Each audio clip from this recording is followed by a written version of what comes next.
Hello, becoming officers. Welcome to the Nights of UPSC. This is me, अंकित मौडिवाल.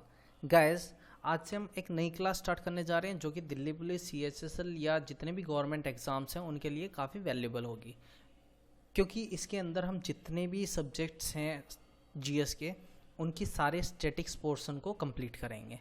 ठीक है, तो सबसे पहले हम कवर करेंगे कॉन्स्टिट्यूशन के बारे में. तो कॉन्स्टिट्यूशन क्या है? कॉन्स्टिट्यूशन मतलब संविधान. संविधान क्या है? संविधान एक ऐसा दस्तावेज है जिसके अंदर जितने भी रूल्स रेगुलेशंस होते हैं वो सब पाए जाते हैं या वो उन सभी को लिखा गया है. ठीक है, इसकी हमें ज़रूरत क्यों पड़ी? इसकी ज़रूरत हमें इसलिए पड़ी जिससे कि जो लोग हैं वो एक दूसरे के अधिकारों का हनन ना कर सकें. ठीक है, अब बात करते हैं अरस्तु के बारे में. तो अरस्तु जो थे वो राजनीति शास्त्र के पिता माने जाते हैं और उनका जो प्रसिद्ध कथन था वो बोलते थे कि man is by nature a political animal. तो आदमी जो है वो नेचर से ही एक पॉलिटिकल एनिमल है. अब क्या हुआ कि 1215 के अंदर एक इंग्लैंड के राजा थे किंग जॉन. इन्होंने क्या किया, अपने दरबारियों के अधिकारों के लिए एक मैग्ना कार्टा नामक प्रपत्र लागू किया था, जिसके अंदर क्या हुआ, इन्होंने काफ़ी अधिकार दिए थे, इक्वालिटी वगैरह के अधिकार दिए थे और जो आज के जितने भी संविधान हैं उन सभी का आधार बने. ठीक है, ये मैग्ना कार्टा की वजह से ही ये हमारे जितने भी फंडामेंटल राइट्स हैं उनका भी आधार है. ठीक है, अब बात करते हैं जो पहला लिखित संविधान था वो USA का था 1789 के अंदर और सबसे छोटा संविधान था. और भारत का संविधान जो है वो भी लिखित है और वो सबसे बड़ा संविधान माना जाता है, जो कि लागू कब हुआ था? 26 जनवरी 1950.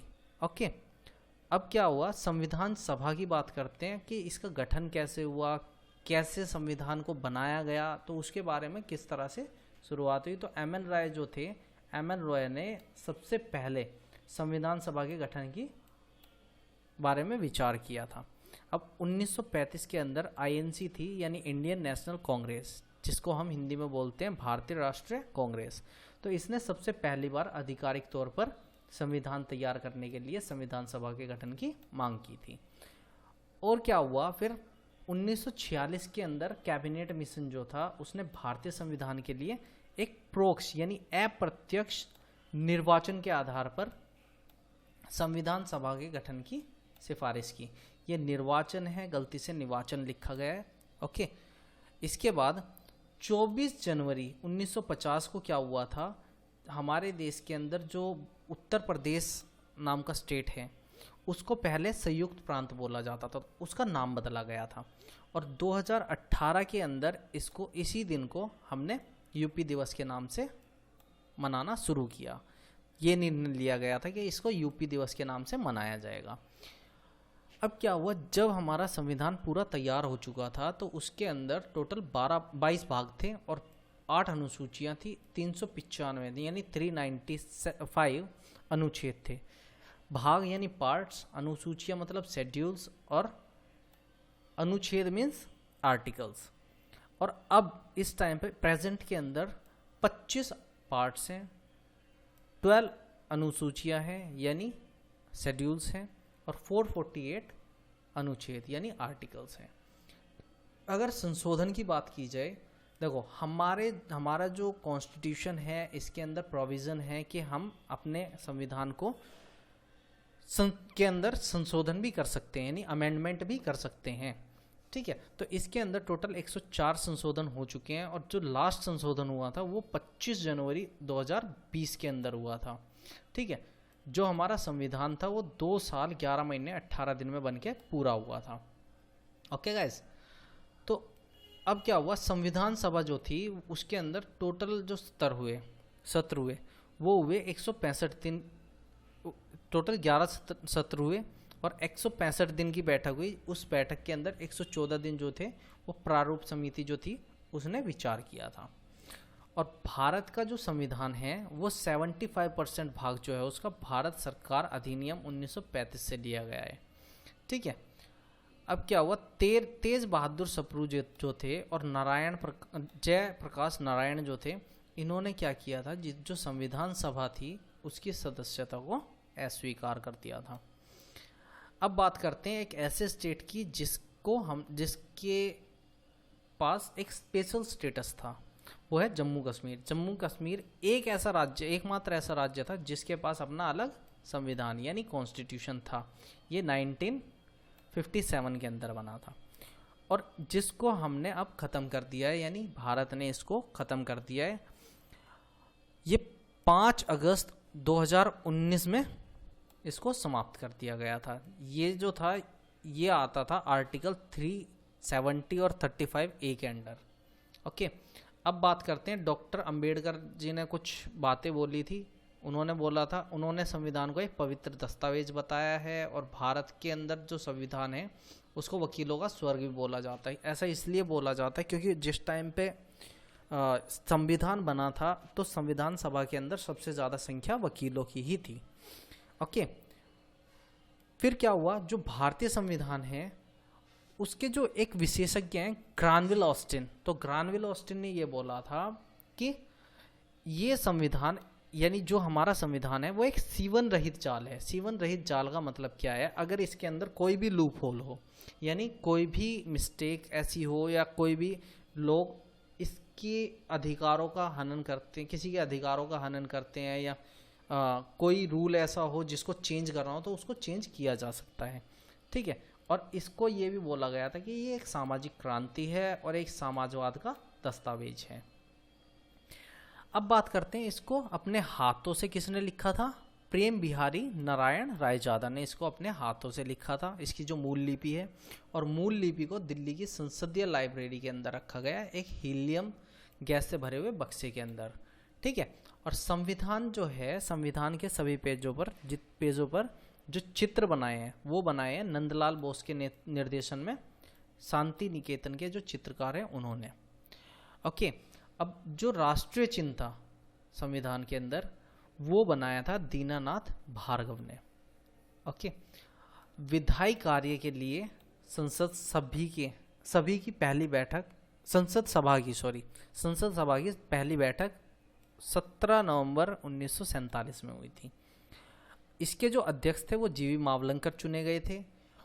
क्या होता था कि जब बैठक जो थी वो संविधान सभा के रूप में होती थी तो डॉक्टर राजेंद्र प्रसाद इसकी अध्यक्षता करते थे, और जब संविधान सभा जो है वो विधानमंडल के रूप में होती थी तो इसकी अध्यक्षता कौन करते थे? जीवी मावलंकर। ओके, अब क्या हुआ था, 26 नवंबर 1949 के अंदर यानी 1949 के अंदर इसका वर्गीकरण हो गया था। क्या हुआ था कि 26 जनवरी 1950 के अंदर संविधान सभा जो थी उसने अंतरिम संसद का कार्यभार संभाल लिया था, और 17 अप्रैल 1952 के अंदर अंतरिम संसद भी खत्म हो गया, क्योंकि 52 के अंदर यानी 1952 के अंदर संसद का गठन हो चुका था। जो हमारा संविधान है इसके हिसाब से, इसके अनुसार 3 अंग हैं राज्य के। कौन कौन से? विधायिका, कार्यपालिका और न्यायपालिका। अगर बात करें विधायिका की तो विधायिका जो है उसके अंदर हमारे जितने भी निर्वाचित प्रतिनिधि होते हैं वो होते हैं जैसे कि संसद में होते हैं और विधानमंडल के अंदर। बात करते हैं कार्यपालिका की तो उसके अंदर ऐसे लोगों का समूह होता है जो कि संसद जितने भी कानून बनाता है उनको लागू करने का काम करते हैं और शासन चलाने का काम करते हैं, जैसे कि राष्ट्रपति, उपराष्ट्रपति और प्रधानमंत्री जो की अध्यक्षता वाली मंत्रिपरिषद है। अब बात करते हैं न्यायपालिका की। न्यायपालिका जो है उसको संविधान का संरक्षक और अभिभावक माना जाता है। ठीक है, क्योंकि ये उसकी देखरेख करते हैं। अब 9 अगस्त 1946 को क्या हुआ था, संविधान सभा की सबसे पहली बैठक हुई थी और जिसके अस्थायी अध्यक्ष थे सच्चिदानंद सिन्हा। ओके, और 22 जनवरी 1947 को प्रस्तावना का स्वरूप अपनाया गया था। तो प्रस्तावना कब अपनाई गई थी? 22 जनवरी 1947 को। क्या हुआ था कि 13 दिसंबर 1946 में जवाहरलाल नेहरू जो थे उन्होंने उद्देशिका प्रस्ताव यानी जिसको हम बोलते हैं इंग्लिश में ऑब्जेक्टिव रिजोल्यूशन संविधान सभा के समक्ष प्रस्तुत किया था, यानी उनके संविधान सभा के सामने प्रस्तुत कर दिया था और यह प्रस्तावना का आधार बना था। 22 जुलाई 1947 में राष्ट्रीय ध्वज अपनाया गया था। ठीक है, 14 अगस्त 1949 के दिन क्या हुआ था, संविधान सभा में हिंदी को आधिकारिक भाषा का रूप दिया था। कब दिया गया था हिंदी को आधिकारिक भाषा का रूप? 14 अगस्त 1949। 26 नवंबर 1949 को संविधान सभा ने संविधान को अपनाया था। ठीक है, इसी दिन हम कॉन्स्टिट्यूशन डे मनाते हैं। उसके बाद 26 जनवरी 1950 में हमने संविधान को पूरे देश के अंदर लागू कर दिया था, मतलब अपना लिया था। ओके, संविधान सभा जिस टाइम हुई, संविधान जब लागू हुआ तो उस पे 284 सदस्य थे उस टाइम, जिस टाइम उसके ऊपर हस्ताक्षर किए गए थे। कितने में से? 299 में से। ठीक है, और जो जवाहरलाल नेहरू थे उन्होंने सबसे पहले साइन किए थे और लास्ट में डॉक्टर राजेंद्र प्रसाद जी ने साइन किए थे। ठीक है, अब बात करते हैं राष्ट्रीय ध्वज की। तो 22 जुलाई 1947 को राष्ट्रीय ध्वज को इसका वर्तमान स्वरूप अपनाया गया था, कोणीय का है। ठीक है, तो राष्ट्रीय ध्वज का वर्तमान स्वरूप अपनाया गया था जो इस टाइम है। ये तैयार किया था पिंगली वेंकैया ने, ये स्वरूप तैयार किया था। और सबसे पहले 1907 के अंदर भिकाजी कामा, मैडम भिकाजी कामा जो थी, उन्होंने ये भारतीय ध्वज फहराया था जो कि बहुरंगी था। और जो फहराया था स्टुअर्ट गार्ड में फहराया गया था जो कि जर्मनी में था। ओके, उसके बाद क्या हुआ? 31 अगस्त 1929 की रात को जवाहरलाल नेहरू जो थे उन्होंने तिरंगे को रावी नदी के तट पर फहराया था। और तिरंगे का अनुपात जो है 3:2 का है। चक्र जो है उसके अंदर तिल्लियों की संख्या 24 है, ये सभी को पता होगा। जो हमारा झंडा गीत है जो है विजय विश्व तिरंगा प्यारा, इसकी रचना करी थी श्यामलाल गुप्ता प्रसाद जी ने। ठीक है, तो ये हमारा आज का टॉपिक था। तो आज हम इस चीज़ के बारे में कंप्लीट पढ़ चुके हैं। तो गाइज़, अगर आपको वीडियो अच्छी लगे तो प्लीज़ लाइक, सब्सक्राइब और शेयर ज़रूर करें, क्योंकि इससे आपको और आपके जितने भी फ्रेंड्स हैं में भी शायद बहुत ज़्यादा बेनिफिट मिलेगा। Thank you so much, that's it.